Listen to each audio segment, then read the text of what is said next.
Good morning. Yesterday we taught you four rules of the conversion of affirmative sentences into negative sentences.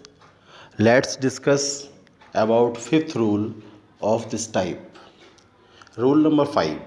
Affirmative sentences in present indefinite tense are changed into negative sentences by using do not or does not according its subject.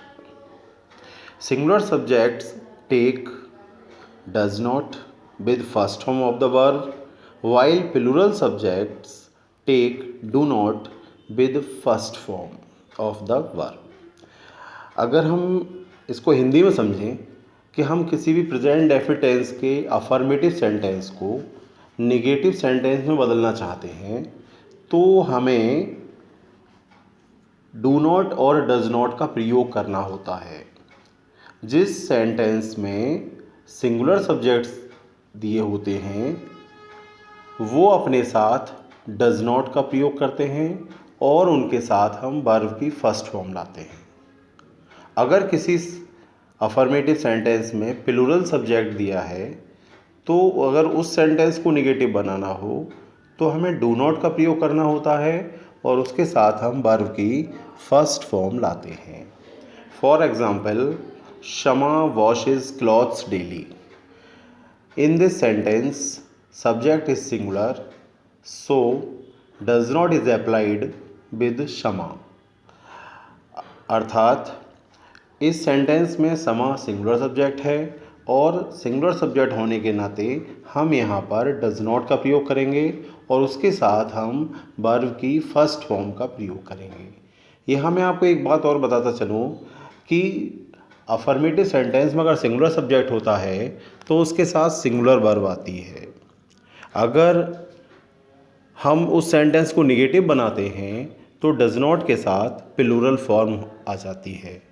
Singular form किसी भी plural form में अगर हम S या E S लगा दें तो वो वर्ब सिंगुलर हो जाती है और अफर्मेटिव सेंटेंस में सिंगुलर सब्जेक्ट के साथ सिंगुलर वर्ब का ही प्रयोग किया जाता है। Second example, we play cricket in the evening. In this affirmative sentence we is a plural subject and this statement is changed into negative by using do not and the first form of the verb। अर्थात अगर हम इस sentence को negative में change करेंगे तो B plural subject होने के नाते हम इसके साथ डू नॉट का प्रयोग करेंगे और उसके साथ वर्ब की फर्स्ट फॉर्म आ जाएगी। प्लूरल सब्जेक्ट के साथ प्लूरल वर्ब का ही प्रयोग किया जाता है। Rule number 6, affirmative sentences in past indefinite tense are converted into negative by using did not with every subject and the second form of the verb is changed into first form। अर्थात अगर किसी past indefinite tense के affirmative sentence को negative में change किया जाता है तो प्रत्येक सब्जेक्ट के साथ हम डिड नॉट का प्रयोग करते हैं और उस अफर्मेटिव सेंटेंस में आने वाली सेकंड फॉर्म को फर्स्ट फॉर्म में चेंज कर देते हैं। For example, Rahim killed a snake yesterday. In the past indefinite tense every subject takes the second form of the verb. If this sentence is changed into negative sentence, we apply didn't or did not with the first form। अर्थात अगर हम इस sentence को negative में change करेंगे तो हम रहीम के साथ डिड नॉट का यूज़ करके किल्ड जो वर्ब सेकंड फॉर्म है उसे फर्स्ट फॉर्म में चेंज कर देंगे। In this way, the sentence will be Rahim did not kill a snake yesterday। In the second example, the boys made a noise in the class। This sentence will also be changed according to the first example।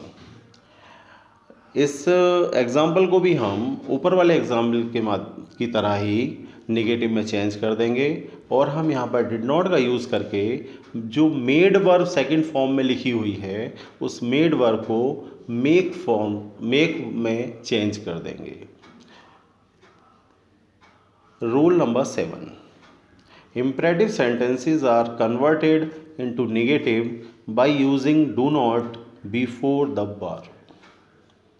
अर्थात किसी भी imperative sentence को affirmative से negative में change करना हो तो हमें उस सेंटेंस में सबसे पहले डू नॉट का यूज़ करना होता है, क्योंकि इम्परेटिव सेंटेंस का सब्जेक्ट हमेशा यू होता है और यू एक प्लूरल सब्जेक्ट है, इसीलिए हम प्लूरल सब्जेक्ट के साथ डू नॉट का यहाँ प्रयोग करते हैं।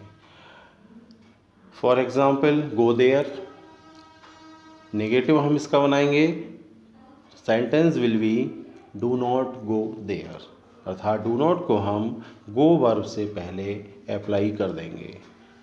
Example number 2, please play this game.